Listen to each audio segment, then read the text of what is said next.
Good evening, fright friends, and welcome to the Horror Story Corner, where today we have a short, fiendish fright fest for your listening pleasure.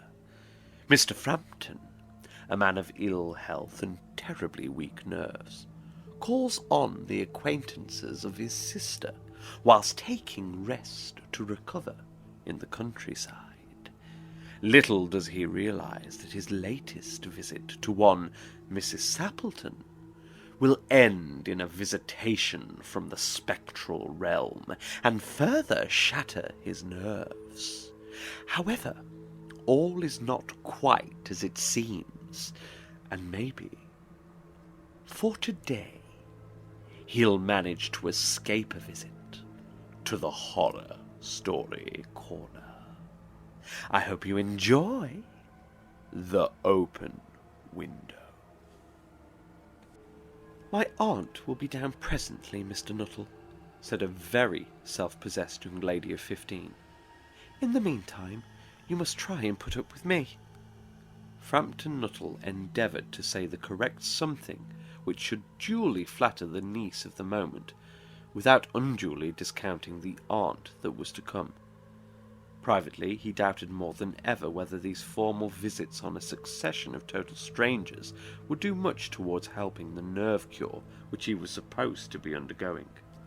"I know how it will be," his sister had said when he was preparing to migrate to this rural retreat. "You will bury yourself down there, and not speak to a living soul, and your nerves will be worse than ever from moping. I shall just give you letters of introduction to all the people I know there. Some of them, as far as I can remember, were quite nice." Frampton wondered whether Mrs Sappleton, the lady to whom he was presenting one of the letters of introduction, came into the nice division. "Do you know many of the people round here?" asked the niece, when she judged that they had had sufficient silent communion.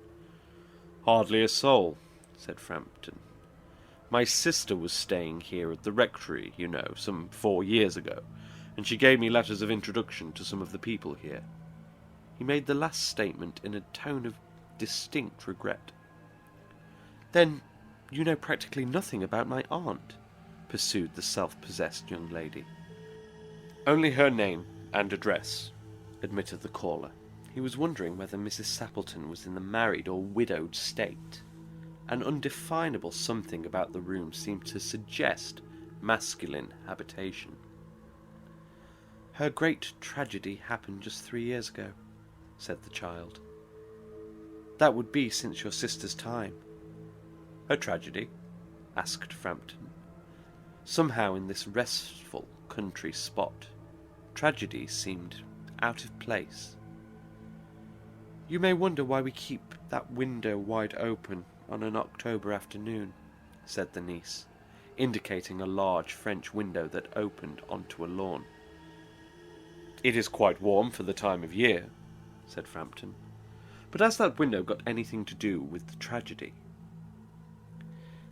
"Out through that window 3 years ago to a day, her husband and her 2 young brothers went off for their day's shooting. They never came back. In crossing the moor to their favourite snipe shooting ground, they were all 3 engulfed in a treacherous piece of bog. It had been that dreadful wet summer, you know, and places that were safe in other years gave way suddenly without warning. Their bodies were never recovered. That was the dreadful part of it." Here the child's voice lost its self-possessed note and became falteringly human. "Poor aunt always thinks that they will come back some day. They and the little brown spaniel that was lost with them, and walk in at that window just as they used to do. That is why the window is kept open every evening till it is quite dusk. Poor dear aunt. She has often told me how they went out, her husband, with his white waterproof coat over his arm, and Ronnie, her youngest brother, singing 'Bertie, why do you bound?' as he always did to tease her, because she said it got on her nerves. Do you know, sometimes on still, quiet evenings like this, I almost get a creepy feeling that they will all walk in through that window." She broke off with a little shudder. It was a relief to Frampton when the aunt bustled into the room with a whirl of apologies for being late in making her appearance. "I hope Vera has been amusing you," she said. "She has been very interesting," said Frampton. "I hope you don't mind the open window," said Mrs Sappleton briskly. "My husband and brothers will be home directly from shooting, and they always come in this way. They've been out for snipe in the marshes today, so they'll make a fine mess over my poor carpets. So like you menfolk, isn't it?" She rattled on cheerfully about the shooting, and the scarcity of birds, and the prospects for duck in the winter. To Frampton it was all purely horrible. He made a desperate but only partially successful effort to turn the talk onto a less ghastly topic. He was conscious that his hostess was giving him only a fragment of her attention, and her eyes were constantly straying past him to the open window and the lawn beyond.